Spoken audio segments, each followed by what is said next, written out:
بسم اللہ الرحمن الرحیم۔ محترم ناظرین کرام، السلام علیکم۔ قابیل اور حابیل ان دونوں بھائیوں کا واقعے کا تعلق بھی حضرت آدم علیہ السلام سے ہی ہے۔ بڑے بیٹے کا نام قابیل ہے۔ اس کے ساتھ جو لڑکی پیدا ہوئی وہ نہایت خوبصورت تھی۔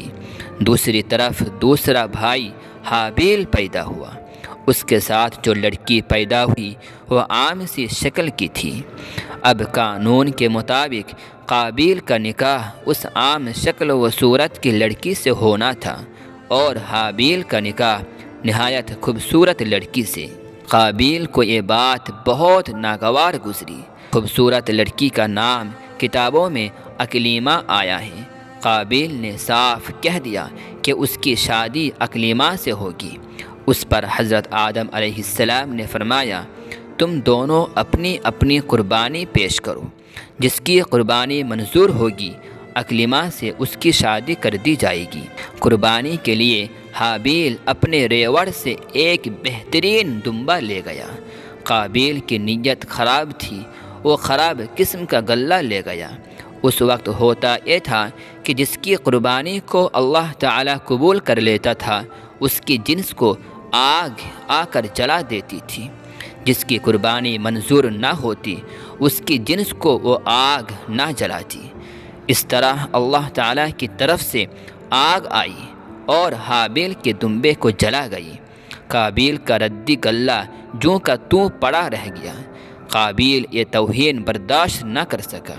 اس نے طیش میں آ کر کہا، اب میں تجھے قتل کر دوں گا۔ اس پر حابیل نے جواب دیا، اللہ تعالیٰ صرف پرہیزگاروں کی قربانی قبول کرتا ہے۔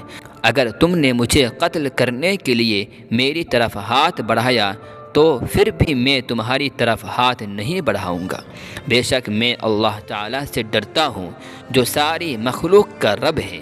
میں تو چاہتا ہوں تو میرا گناہ بھی اپنے ذمے لے لے، اس طرح تو دوزخیوں میں سے ہو جائے گا۔ قابیل نے حابیل کی باتوں کی طرف کوئی توجہ نہ دی اور موقع کی تلاش میں رہنے لگا۔ آخر اسے موقع مل گیا۔ حابیل جنگل میں ایک پتھر پر سر رکھے سو رہا تھا۔ قابیل آیا، اس نے ایک اور پتھر اٹھا کر اس کے سر پر مار دیا۔ اس طرح اس نے اپنے بھائی کو قتل کر دیا۔ یہ زمین پر سب سے پہلا قتل تھا۔ قتل تو اس نے کر دیا، اب اسے یہ معلوم نہیں تھا کہ لاش کو کیسے چھپائے۔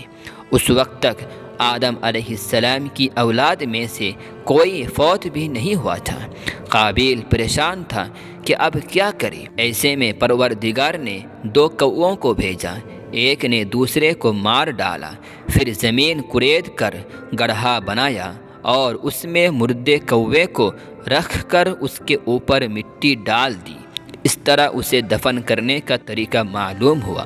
قابیل نے اپنے بھائی حابیل کو قتل کر دیا، لیکن قتل کر کے وہ بہت پچھتایا۔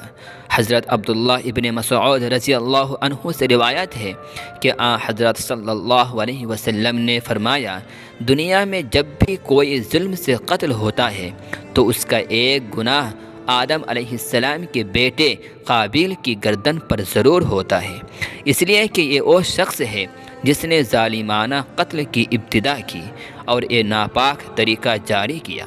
پھر جس وقت آدم علیہ السلام کی وفات کا وقت آیا تو آپ علیہ السلام نے بہشت کے پھلوں کی خواہش محسوس کی۔ کمزوری کی وجہ سے خود ان میں حرکت کرنے کی سخت نہیں تھی۔ آپ نے اپنے بیٹوں سے کہا، تم خانہ کعبہ جاؤ، وہاں میرے لیے اللہ تعالیٰ سے جنت کے پھل مانگو۔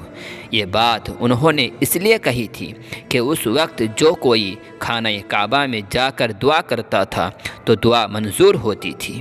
آپ کے بیٹے گھر سے روانہ ہوئے تو حضرت جبرائیل علیہ السلام دوسرے فرشتوں کے ساتھ ساتھ نازل ہوئے اور بیٹوں کو واپس حضرت آدم علیہ السلام کے پاس لے آئے۔ حضرت حوا علیہ السلام نے موت کے فرشتوں کو دیکھا تو ڈر گئیں اور حضرت آدم علیہ السلام کے قریب ہونے لگی۔ اس پر آپ نے فرمایا، میرے اور میرے رب کے درمیان حائل نہ ہو۔ اب حضرت عزرائیل علیہ السلام نے حضرت آدم علیہ السلام کی روح قبض کی۔ پھر آپ نے بیٹوں سے کہا، اب تم دیکھو ہم جو طریقہ اختیار کرتے ہیں ویسا ہی تم اپنے مردوں کے ساتھ کیا کرو۔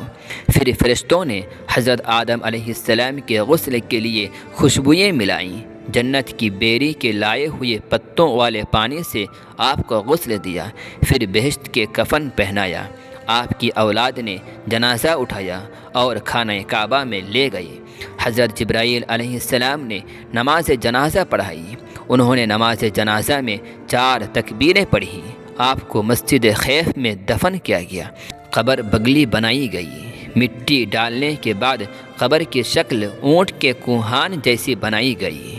دنیا میں آپ کی کنیت ابو البشر ہے، کیونکہ آپ علیہ الصلاۃ والسلام سارے انسانوں کے باپ ہیں۔